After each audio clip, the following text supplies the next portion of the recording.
what at all. I apologize for my ragged appearance and demoralized mindset last night. I was tired and had a long day, but I realized I needed to get right on this video journal so I don't neglect it and it will let it slide by and not be done. A day should not be missed. And hopefully my speaking ability gets better. I need to learn to slow down and enunciate clearly, and perhaps it wouldn't hurt for me to talk to Jana, my daughter, about some particulars, how I can improve my speaking and comprehensibility. In any case, this morning I was in no goodness my day yesterday. I was tired and demoralized at the end. And I'm thankful for this reasonable end. I'm grateful for the 5 hours sleep which I had last night, for my health and strength to carry on. And I'm grateful for this lovely world, and for the chance for my daughter Anna and her husband Joe to go on a cruise to Alaska, paid by his lovely grandparents. It's a great experience. Go to see out the great, beautiful Alaska, the wonderful wilderness, and see God's beauty in creation. I didn't have much time this morning. I said I woke up a bit late and a bit earlier, and I'm leaving a bit earlier today, so I'll be short.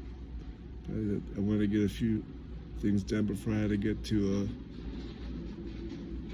P&A location where they're plugging up old well sites and pouring in cement, and I had to be there by 9 o'clock. Anyways, Alma's, in this book more I'm reading it, Alma's talking to his son about restoration and how all things are restored according to our desires and choices. How one things don't always bring another result.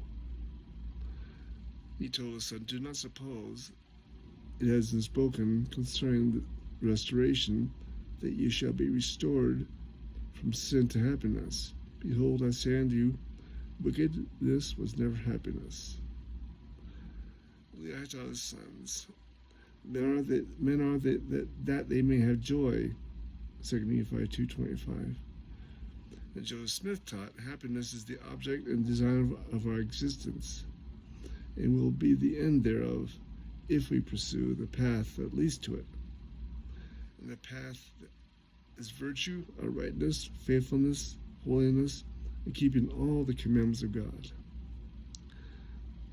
As Alma teaches his son Corampton, I know wrong choices will not lead to happiness, no matter how attractive or appealing they may appear.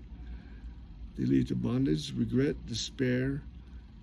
If we read in The Strength of Youth, a pamphlet for our youth of our church, we read, while you are free to choose your course of action, you are not free to choose the consequences. Whether good or bad, consequences follow as the natural result of the choices that you make.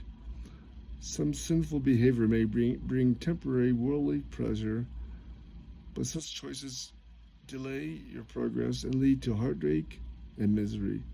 Righteous choices lead to lasting happiness and eternal life. I pray that we find happiness through righteous choices. I know we will find peace and joy in choosing righteously, even before I see the consequences of those choices. And it is what we choose to know the right and act on it is important. For I read Elder Bednar's talk this morning where he's reminded us how Joseph Smith did not pray merely to know what was right.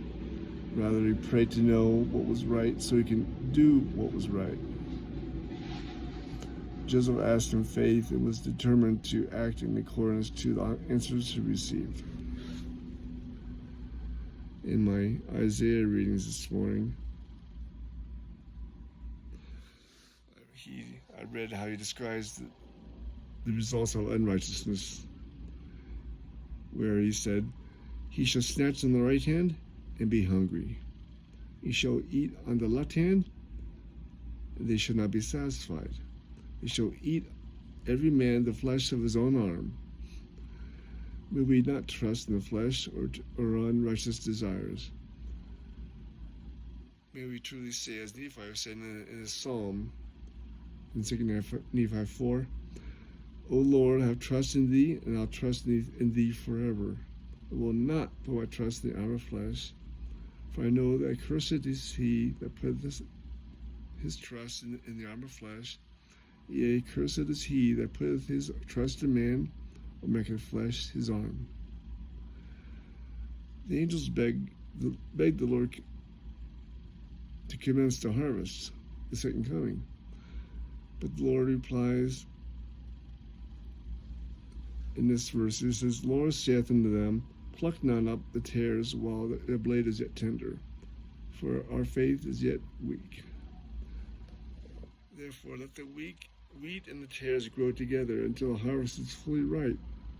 Then shall ye gather out the wheat from among the tares, and after the gathering of the wheat, behold, and lo, the tares are bound in bundles, and the field remaineth to be burned.